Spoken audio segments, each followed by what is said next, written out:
Welcome back. The 80 Proof Podcast, part 3 of... I don't know how many parts there are going to be, but... Part 3 of 3. So we just talked about Bungie, Destiny.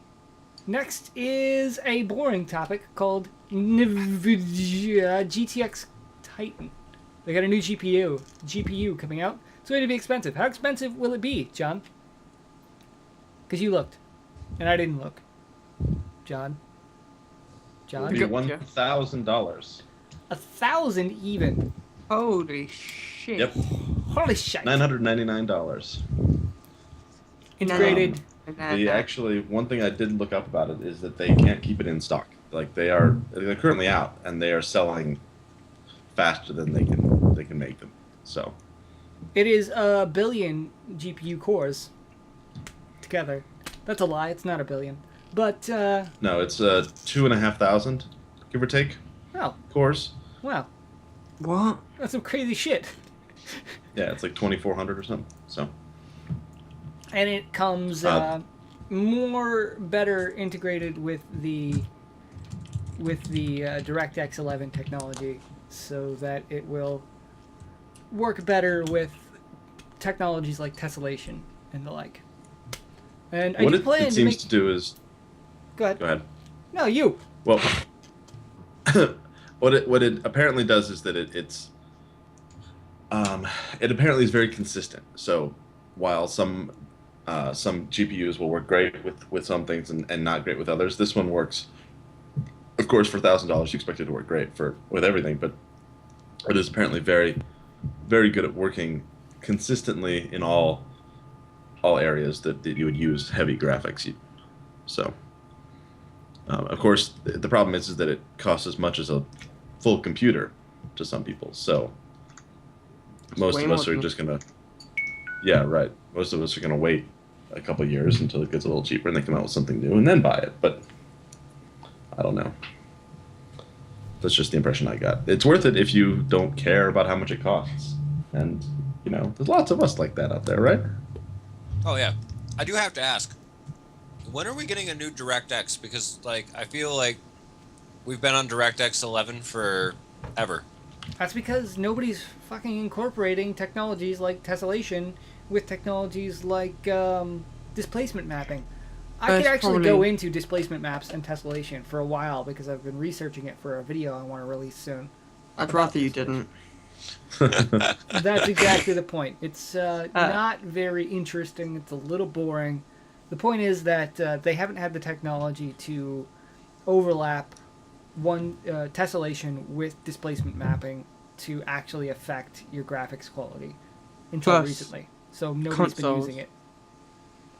Also consoles. They're really weak, so no AAA things are going to be developing for anything better than DirectX, because they wouldn't be able to put it on a 360 and PS3. But we've got a PS4 coming soon. Yeah. Let's hope. Everybody cross their fingers. DirectX 12. Next topic is Diablo 3. It's been released on Well, it's not been released on. It's planned for PS3, and it has been confirmed that it will have an offline LAN mode available. Mm-hmm. Ain't that some bullshit? We don't get it on our PC, but they get it on their PS3. Let's just all collectively go and punch Activision. Or are they planning on releasing a offline LAN mode when they release that particular port? I went ahead and drank again because I still haven't played Diablo 3. What? How the fuck have you not played Diablo 3? Because it's bullshit. Why would I want to play Diablo 3 when I have Torchlight 2 or Path of Exile or any other of the million free games? Yeah, they're all better, yeah. But the point still stands. So, sorry about that. Then, of course, I drank because I will never play Diablo 3, so... I love you, Aaron. I love how you stick with your guns. I'm giving you my microphone a hug right now. Okay. But if you want to know why, see the last podcast, because I talk about it. Mm-hmm. Do you? Yep. Please do. I like extra views on my previous podcast. Moving on. Because Diablo 3 is a boring topic, and we all hate it. We don't want to be pessimistic all damn day. I play it all the time. So my next topic I labeled as "What the fuck is this Defiance game/show?" I think that's pretty apt. I don't think I could do that any better in verbal. So I went and looked this up. Aaron did all of the research for this topic, more or less. Has anybody else even heard of this? Like, aside from what you've picked up from me? I, of course, have heard of it since I wrote it. No, down. I hadn't. I had never heard of it. I hadn't heard about it. You guys talking. I think I've heard of of it, but I think I've heard of this. Right. It's so the basic premise for this. It is a TV show and a video game that will interact. It's a post-apocalyptic scenario. Aliens land. Apparently, there are some issues with them landing. Their spaceships exploded in space and yada yada yada. And then, of course, us humans being like, well, this is our planet. There are wars and yada, and so wars happen. Now there's peace, and now aliens and humans are trying to figure out how to live together. And the world, from a societal level, has kind of been reduced to the Old West. But on a technology level, we are futuristic. Obviously we have spaceship tech crashing to the planet periodically, which they refer to as arc falls, and that kind of thing. But the video game will take place in futuristic San Francisco. The TV show will take place in futuristic St. Louis, which is where the St. Louis is where the TV show / game get its name. In Defiance, the city has been renamed Defiance. Events that happen in the TV show will directly affect the video game world. The video game world events that happen in there will affect things that happen in the TV show. So they are, in fact, going for a really immersive storytelling environment. And as a storyteller myself, that part really intrigues me. They haven't really released much on gameplay. It will be a shooter. It looks like it's planning on being a third-person shooter, MMO RPG style. The TV show looks good. They do have the vast majority of the people that worked on Battlestar Galactica and a couple of people from Farscape. Those shows, I enjoyed both of them. They put a lot of effort into this, really, really grand scale. If it was just a TV show, I would be excited about it. I am interested in the video game. I honestly think it's a pretty groundbreaking idea. I think it's going to be, and it's the first time that I know of where a video game studio, which is Tryon Worlds, which did Rift, has teamed with a TV network, the Sci-Fi Channel, to come out with something like this. So the budget is pretty big from the looks of things. Pretty big. The budget of a sci-fi TV show plus the budget of an MMO. Yeah, it's pretty big. Yeah. It sounds. By the way, bigger. an MMO that is going to release on Xbox 360, PlayStation 3, and PC, multiplayer, online, all three ports. So that's a pretty big jump in the gaming community by itself.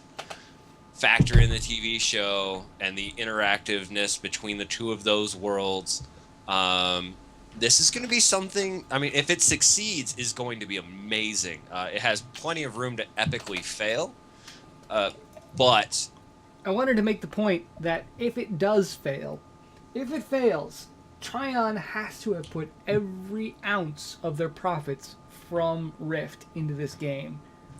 If it fails, Tryon is done. That's what I think. Yeah, I honestly think they probably threw in their... To afford all of this, Yeah. they had to have not kept anything back. And I'm scared because I'm pessimistic because of, so many studios shutting down over the years. that I feel like I don't want to see them fail. I don't want to see Trion fail, because Trion is a name that actually holds some weight in my heart. I think Rift was a good game, and I think that everything that they've done has been pretty decent. Which is Rift and Rift. They've also done Rift. And they had a part in End of Nations, which is a game that has been canceled. So, you know... Which they still have a newsletter for. I'm a little anxious. I think, if the video game itself collapses, I think that the TV series could live on. I don't, and I think honestly, if the TV show collapses, I think the video game could live on. One of the problems there being, that the TV show is where a good portion of the money is coming from. I disagree. I think that the game would bring in just as much money. It depends on their pricing scheme. I mean, and Sci-Fi is a smaller network, so I mean that is a valid point. I do wonder whether or not it will be released on other networks involved with CW, like CBS is a network involved with CW, so it could be released on CBS. Could be anywhere, any number of places, but it will definitely be aired on Sci-Fi. Yeah, which Sci-Fi needs a new show. God, yeah. There's so many individual places where this could fail, and I'm terrified. Like, I'm terrified for the future of Trion and for the future of the industry itself, because if this is one of those things that's gonna have the public eye, and if gaming once again fails to create something artistically meritable, then it's going to hurt us again. It's going to set us back again, and that's not what we want as gamers. Right, this sounds fucking awesome, but it's like a pioneering thing, so I don't feel that it needs to be amazing. Like, they don't need to, like, hit the nail right on the fucking head. Like, as long as they don't fuck it up completely, as long as the game is solid and the show is solid, it will set new grounds for people to be able to do shit and for it to be something viable. Like, it doesn't need to... Like, as long as they don't majorly fuck up, I think it'll be pretty cool. Yeah, and I think they... agree with Nick. Yeah, I definitely agree. Why have I got to be the guy being the huge pessimist? Damn it! Well, everybody else get more pessimistic. Because you're your mother's son, and you can tell her I said that. But here's some of the things that this has done. Just because I mean I've watched I've pretty much read every piece of information they have available on the site at this point. They have attracted the minds of these creative geniuses that have worked in the industry on on either side. And people that have worked in television, they're like, this. One of the guys literally said in one of the videos, this is the holy grail of storytelling, because you can have that fan interaction. This brings that such an amazing level of fan interaction just with the story.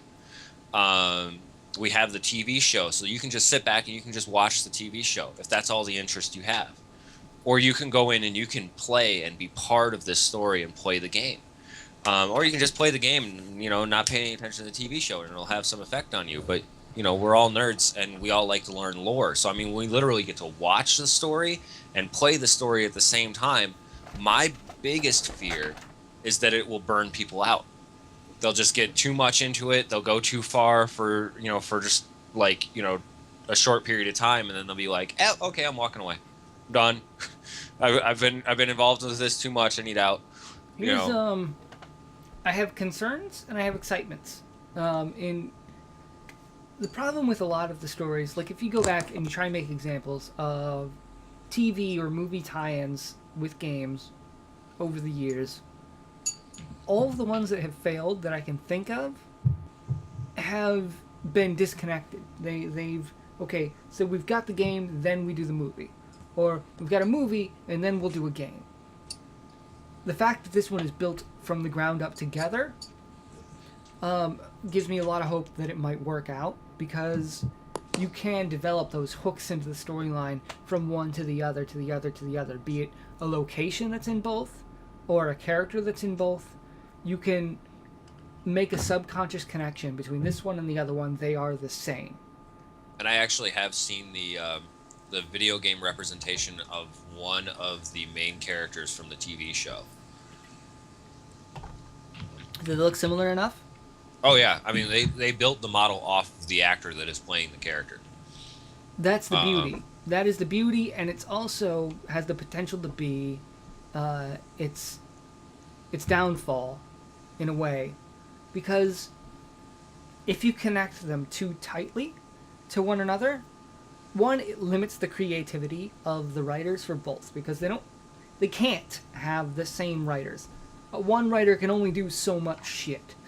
He's only got so much time in a day. He can be a person that the other writer on the other side comes to and talks to before each one is released, and they can, work out the problems with one another, but they can't be the same.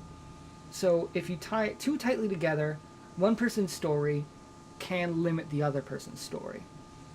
So that is one potential limiting factor, but that doesn't concern me quite so much as it's not really about the flexibility of the storytelling.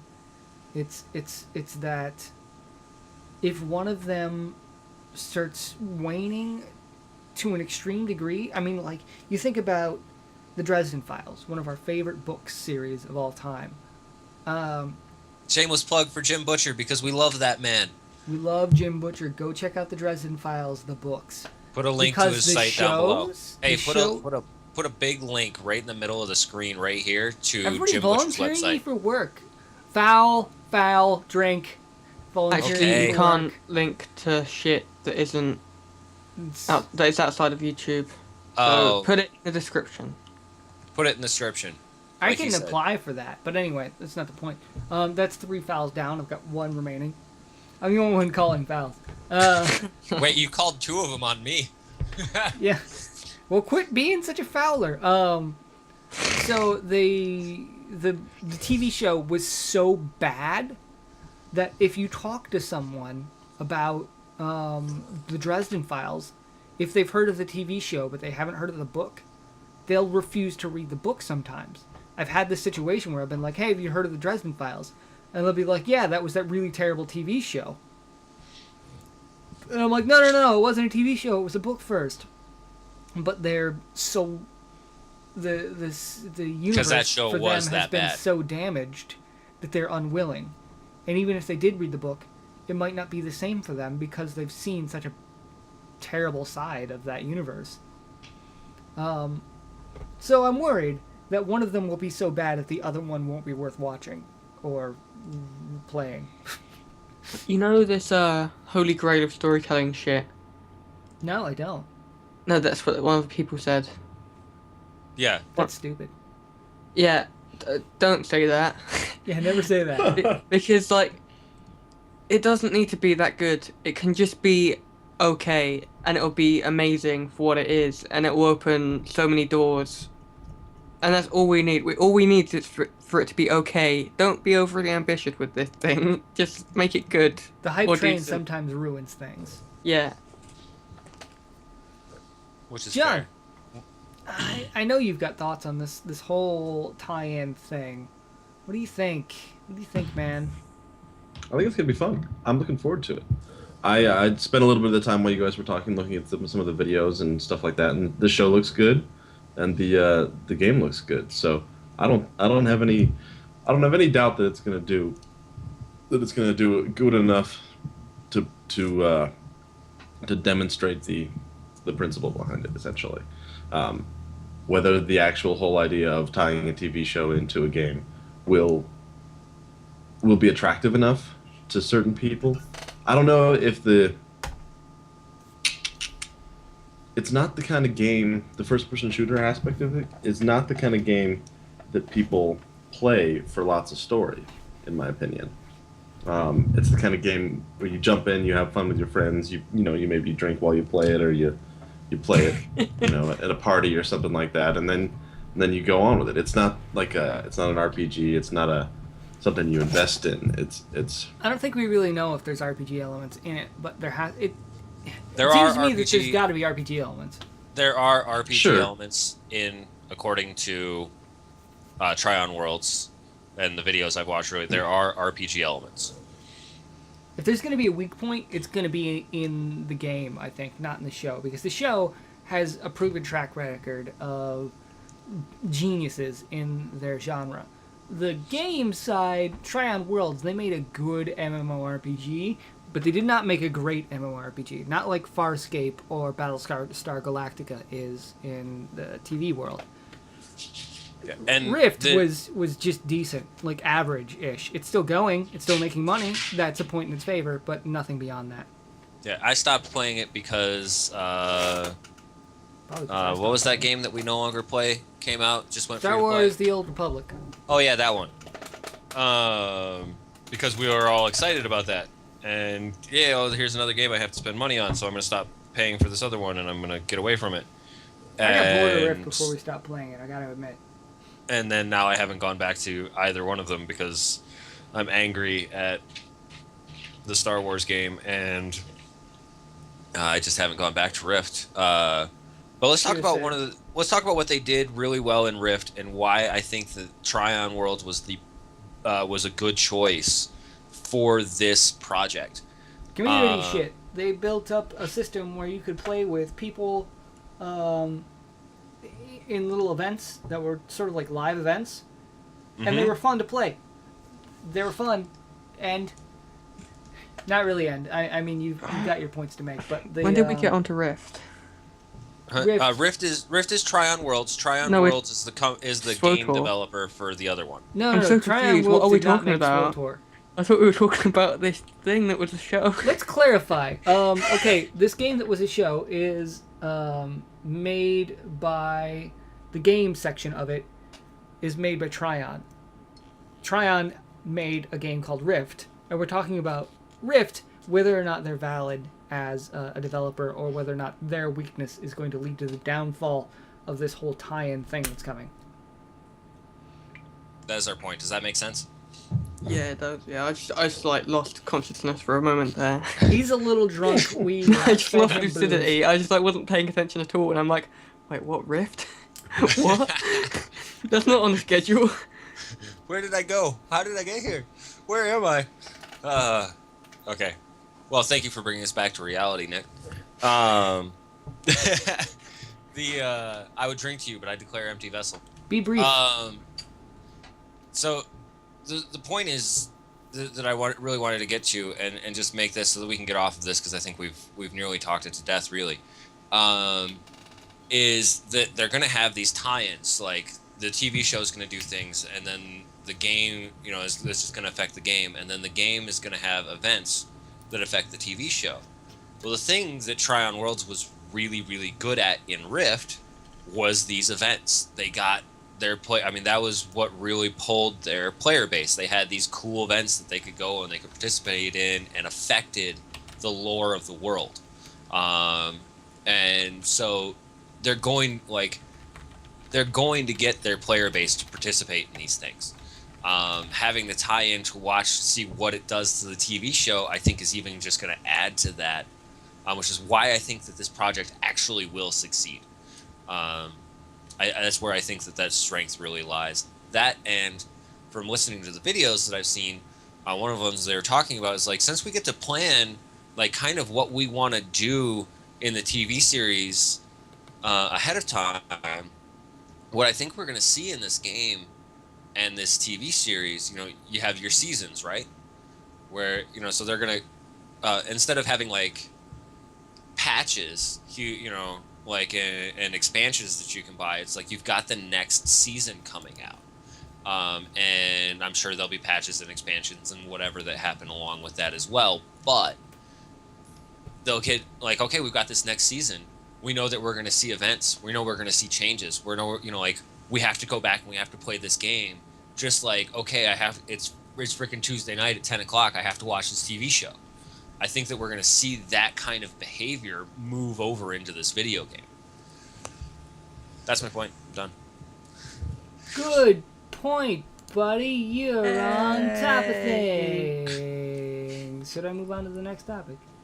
I think we should. I'm not ready.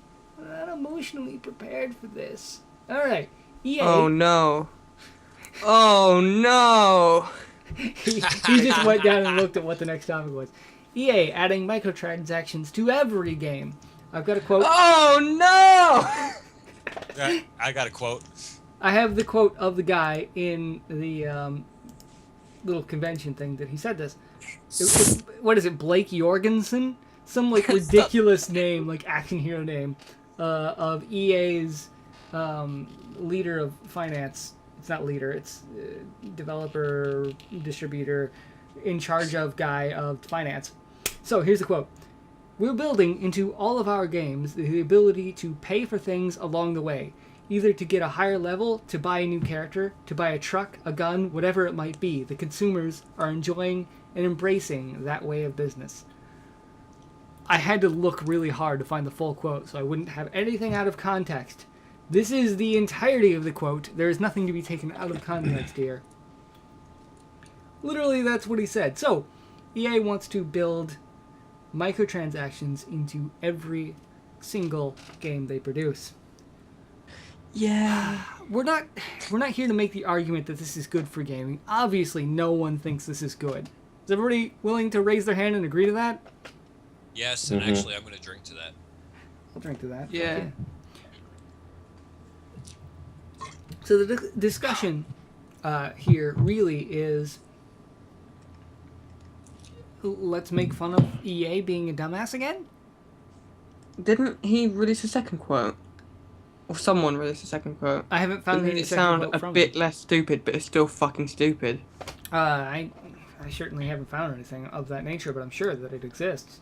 Basically, what they want to do in Dead Space and SimCity, they're going to do with everything. But can you just, like, okay, picture this, yeah? Oh, I kicked my desk, so that might be noisy. Picture this. You're playing Mass Effect 4, and a guy comes up to you and he's like, "Hey, Shepard, you should buy this gun off me. It'll cost you $30 cents." Or whatever you call money in America. Can you imagine how like immersive and beautiful that would be? Sounds great. I want a guy to always be talking to me want about that. the currency of my world and not the world of the game. Oh, hey Shepard, did you know that for only 99 cents you can buy this DLC? Some people might wonder like, why I okay. love Bethesda so much. They're dedicated to immersion. Never are you going to see DLC inside of the game in a Bethesda game. I love CD Projekt because they give you free DLC. I love CD Projekt because they're not douchebags. And they emailed me back. I emailed CD Projekt. Did they?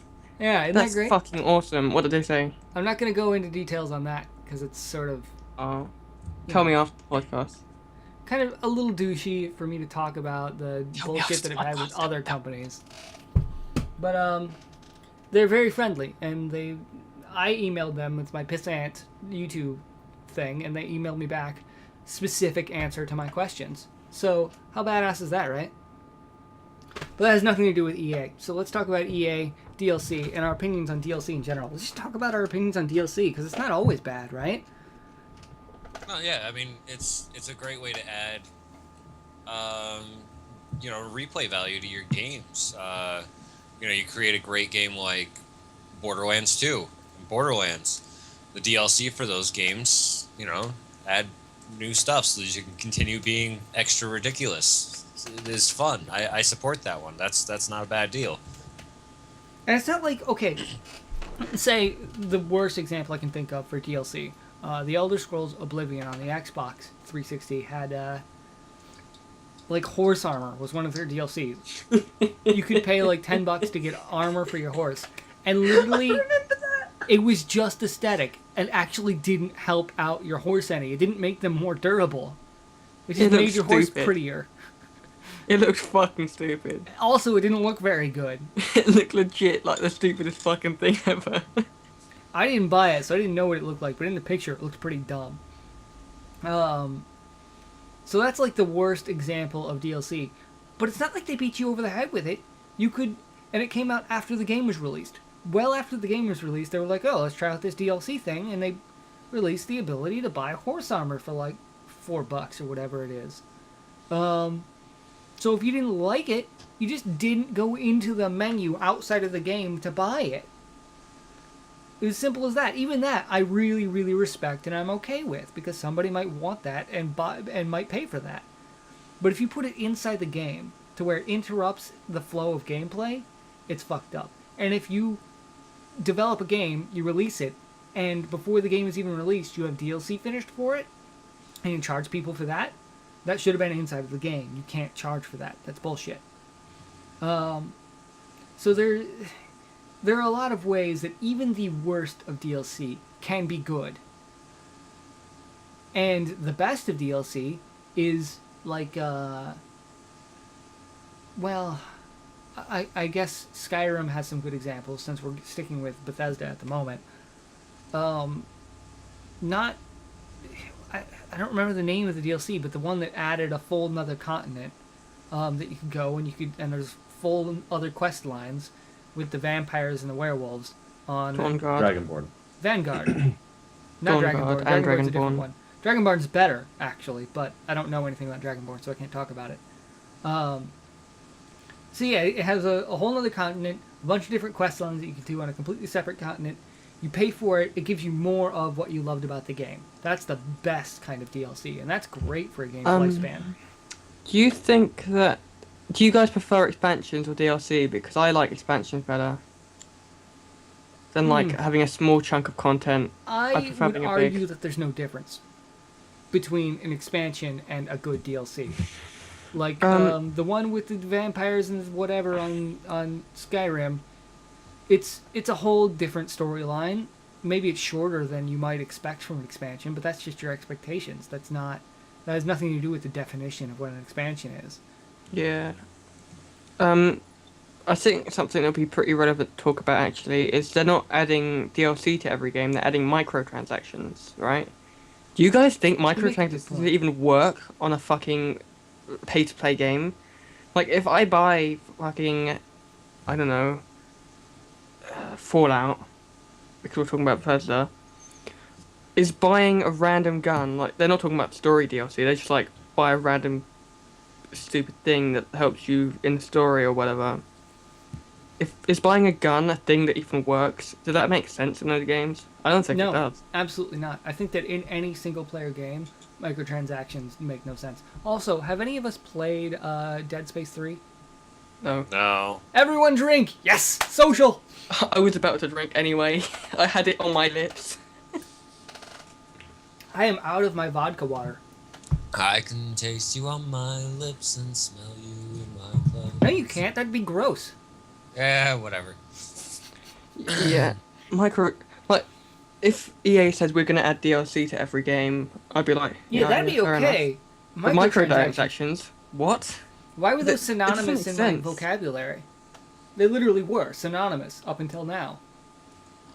Isn't that weird?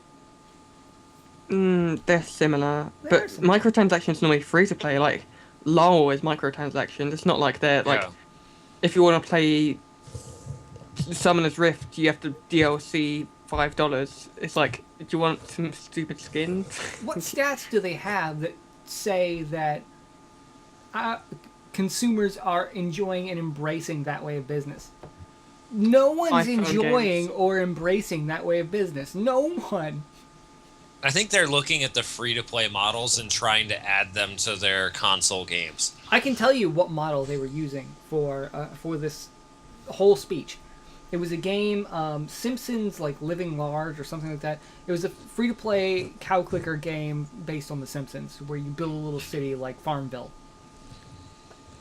So that's where they're basing all this shit from. But like, how can they say consumers are enjoying and embracing that way of business so broadly? It's because people were spending money on it, and they're talking to other people. It was like a conference for other people that like money.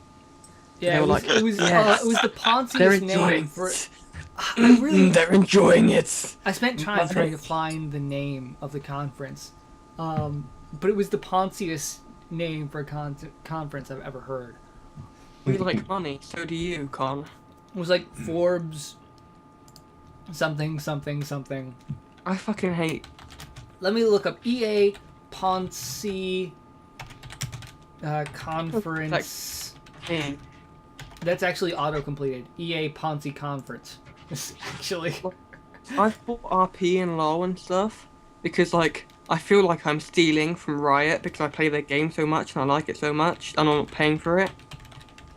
But, like, if I've already paid for a game, I feel like EA is stealing from me if they're asking for more money for, like, stupid shit that should be in the game.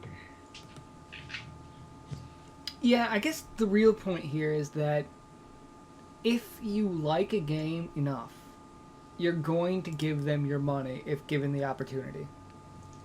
Not really, though, because I really like... I don't know, let's say the new DMC. Like, I've played that game to hell. I really like it. You already paid for that. That's completely different. If they were like, oh, do you wanna unlock some red orbs for 50 cents? No. I'm not gonna give them my money for that. Like, they've got a bunch of skins and stuff. Which They would, are... Like, they've got... They probably would get people to pay that, though. Like, Yeah. I mean, you think about the average person. I mean, not everybody is us. They probably would get... I mean, if they only got 10% of their player base to be, like, spend an extra 15 cents on the game by adding that little bit in there, would they even make any money on that? I found the name of this conference. Morgan Stanley Media and Telecoms Conference. Right. There you go. Quite Ponzi. But yeah, you're exaggerating. 10% is a pretty high ballpark number. I would say 3% at most would actually pay for it. And that's because you've already paid $60 for the game. That's a different scenario. I mean, it's not different, actually, because that's what EA is talking about doing. But if you make a game that people like, in a free scenario, they're going to give you some money. And if you make a game that people like in a $60 scenario, they're going to expect that the game's already done and you don't have to pay any more money because they paid $60. Oh, the DMC DLC is out today. I'm actually kind of excited about that. You play as Virgil, guys. Anyway, yeah. Shut up and take my money! Microtransactions. It's so weird. Like, DLC is a completely different thing because I like skins and things as a microtransaction, if that counts as one. Like, as I was saying, DMC, they've got like skin packs and stuff for it. Like, you can play the new DMC as like looking like classic Dante because loads of people hate the new Dante. It's like, that's actually good. I actually think that's a pretty good idea to have that in there. I haven't played Devil May Cry 3, so I'm just gonna... Or DMC. I haven't played DMC, so I'm just gonna go ahead and make myself another booze so that I can drink for this. But, like... The thing with microtransactions is, like, it's stuff that's already in the game. Like, their example was, like, getting a gun faster. Why would you pay for that? That's just, again, making a game easier for yourself. I want to go ahead and argue that nobody's forcing you to pay for it, but I can immediately make the counter argument if you like, unless somebody else wants to make it for me. No, go for it. Nobody's got the counter argument? All right, well... No, I have it. I've talked too much. I'm going to let you. I feel like I've talked too much. You're so the host. the counter argument to, okay, you can just pay for it or not pay for it. If you don't like the DLC, you just don't pay for it. Counter argument to that is game development time went into making that. That game development time could have gone into something else. Not only that, but you should, as a consumer, expect that anything that has been made for a game should be in the finished product of that game. Yeah, well, the microtransactions. Okay, Weasel. One of the things too that I like you've said repeatedly at this point, and I kind of want to drive out of your vocabulary for a moment, is that they're talking about buying stuff that's in the game. They're not talking about buying additional content. They're talking about paying to unlock a gun in a game that you already paid $60 for. In that specific instance, which that isn't the only instance of this sort of thing, but in that specific type of instance, then yeah, you're right. Just don't buy it. Just don't pay for it if you don't like it. An example for people would be if you're playing Skyrim and then you get to Whiterun for the first time, and then there's a guy standing there and he's like, you can buy Daedric armor for me for 50 cents. That would be like an example. It's like, it's in the game, you can get it in the game. There's a completely different scenario that's what EA's there. trying to do. That's what EA's trying to do. The thing I don't like about that You don't have to have the man is that in it's it. in You the don't have the man game. in it. That's Like- that's like I don't know why I even said that. Scrap that. But like the idea is you can get Daedric armor from level 1 if you pay for it. And I Yeah. think that's stupid. I'm Plus, okay it with it. unbalances I don't the give a game. shit if they do that because No, I just won't buy it. TB was making this argument of like it unbalances your game. Like Yeah, for you, like, if you don't like your game balanced, then you can pay for it.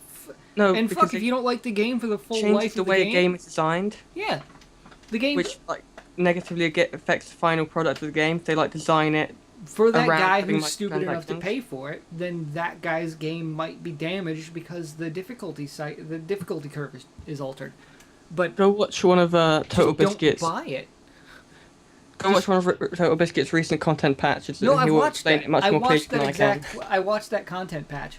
The thing is, the only person whose game difficulty curve is being changed is the person who bought that DLC.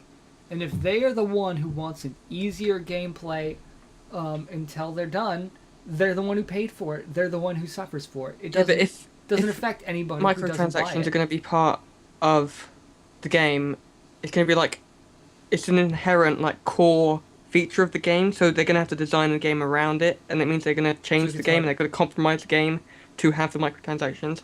The gameplay feel gets like we're harder rambling so at this that point. you feel like you need to have the microtransactions. I get the point. I get it. I do, but I feel like every game that exists right now is too easy.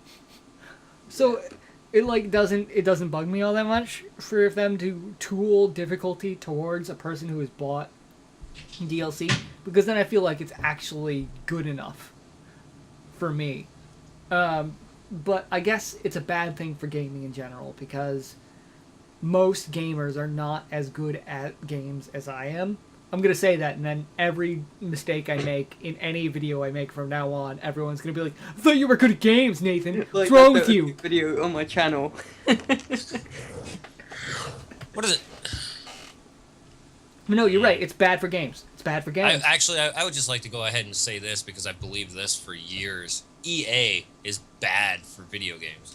EA's always been bad for video games. I've never played an EA game in my life, I don't think. You've played Mass Effect, haven't you? Not really. You've played a bit. You played it. We'll find one later. We'll find an EA game that you have played because I guarantee you have played an EA game. I don't feel like I've ever seen like the EA logo before a game. Like I've played friends' games that were EA games, but I've never actually owned one. What about EA Sports that's in the game? Nope. What about EA Games that's in the sports?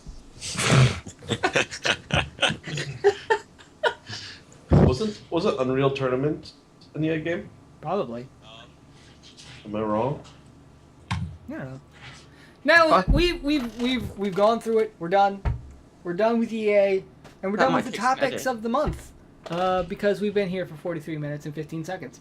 So we're gonna take another break or not take a break, and then start into the next segment.